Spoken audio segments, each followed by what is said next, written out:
Good morning बच्चों। बेटा आपने पार्ट 1 में हमने कल शुंग वंश और सातवाहन वंश पढ़ा था।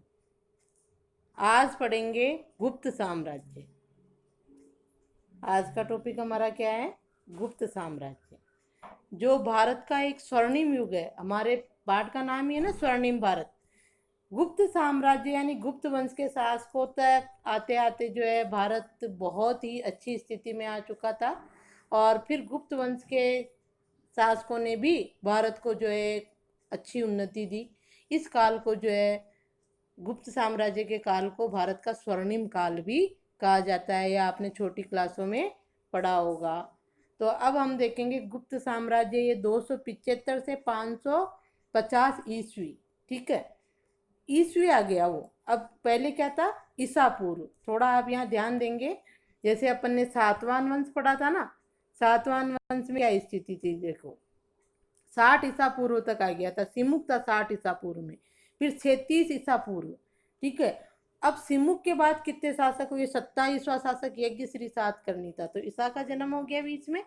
37 ईसा पूर्व तक तो वो था, फिर आगे चलने लग गया, यानी ईस्वी सन आ गया, ईसा पूर्व नहीं रहा। 37 ईसा पूर्व तो सिमुक ही था, और हमने देखा कि 27वां शासक तो कौन था? ये यज्ञश्री सातकर्णी, सातवाहन वंश का। तो अब 27 शासक, बीच में शक भी आ गए थे, तो अब 27 शासक हुए जब तक, तो कितना समय निकल ही गया सातवाहन वंश के शासकों में। शक जो बाहरी आक्रमणकारी आ गए, पश्चिमी क्षेत्र वंश उनमें, और इनमें जो है इतना समय निकल गया। अब जो है गुप्त साम्राज्य, अब वापस भारत में जो है एक नया राजवंश गुप्त वंश आया, और गुप्त वंश ने वापस जो है अपनी कीर्ति यहाँ पर स्थापित की। और शकों को अभी इसमें पढ़ेंगे अपन। इसका गुप्त वंश का जो शासक है चंद्रगुप्त द्वितीय, या विक्रमादित्य भी उसकी उपाधि है या नाम है उसका। तो उसने जो है शकों को यहाँ से भगा दिया था भारत से।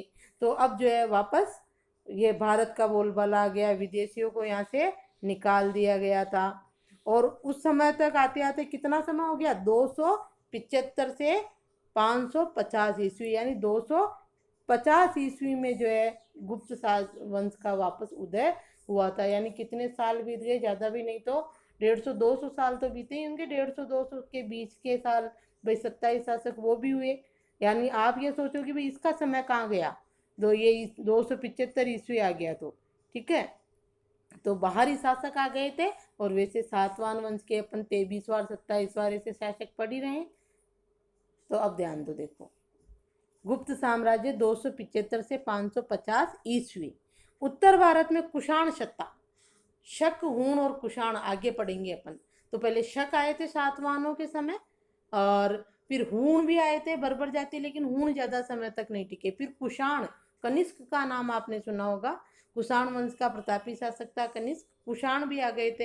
ये 78 ईस्वी में जो है शक संवत चलाया था उसने, कनिष्क ने। यानी इनके बाद जो ये बाहरी शासक है तीनों ही, शक, हूण और कुषाण। तो अब क्या होता है कि उत्तर भारत में कुषाण सत्ता 230 ईस्वी के लगभग समाप्त हो गई।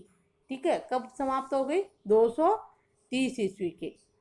तब मध्य भारत का एक बड़ा भूभाग शक मुरंडों के शासन में आ गया।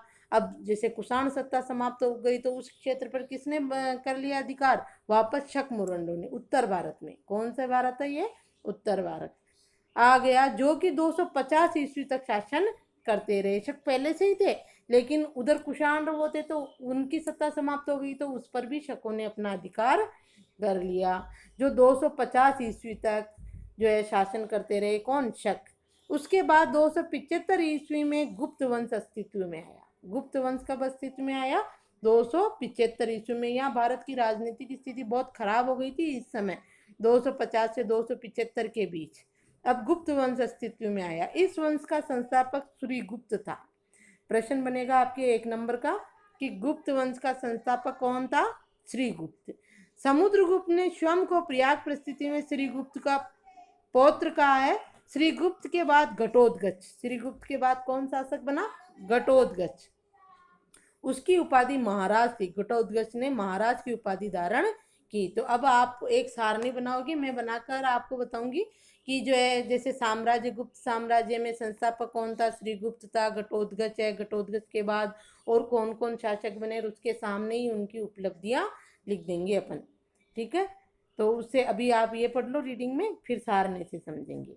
दूसरा शासक कौन सा हो गया गुप्त वंश का, घटोत्कच। पहला कौन था, श्रीगुप्त, जिसने गुप्त वंश की स्थापना की थी, सिर्फ श्रीगुप्त ने तो, और घटोत्कच ने महाराज की उपाधि धारण की। अब है चंद्रगुप्त प्रथम, 320 ईस्वी से 335 ईस्वी तक रहा। 275 ईस्वी में तो स्थापना हुई थी। अब 320 में चंद्रगुप्त प्रथम जो है गुप्त साम्राज्य का शासक बना, और इसको चंद्रगुप्त प्रथम को ही वास्तविक शासक संस्थापक कहते हैं, क्योंकि चंद्रगुप्त के बाद ही जो है गुप्त साम्राज्य का विस्तार होने लगा था, लेकिन वैसे संस्थापक श्रीगुप्त ही था। ठीक है, ये श्रीगुप्त, श्रीगुप्त, घटोत्कच और अब चंद्रगुप्त प्रथम। अब चंद्रगुप्त प्रथम का आपके 4 नंबर का प्रश्न पूछा जा सकता है। चंद्रगुप्त प्रथम का परिचय और उपलब्धियां। तो परिचय में सबसे पहले आपको यही लिखना है कि चंद्रगुप्त प्रथम घटोत्कच का पुत्र था। इसने कहा ना पौत्र, पर पौत्र तो समुद्रगुप्त था, पौत्र था ये चंद्रगुप्त। क्या था, श्रीगुप्त का पौत्र था और घटोत्कच का पुत्र था, जिसने 320 से 335 ईस्वी तक जो है भारत में शासन किया। ये परिचय इसका ये रहा। घटोत्कच के बाद उसका पुत्र चंद्रगुप्त प्रथम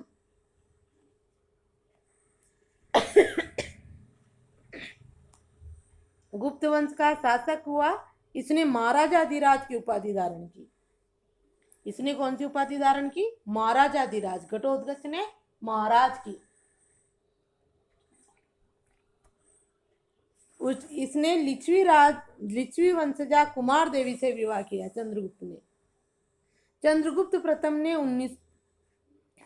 319 ईस्वी में एक संवत चलाया, जो गुप्त संवत के नाम से प्रसिद्ध है।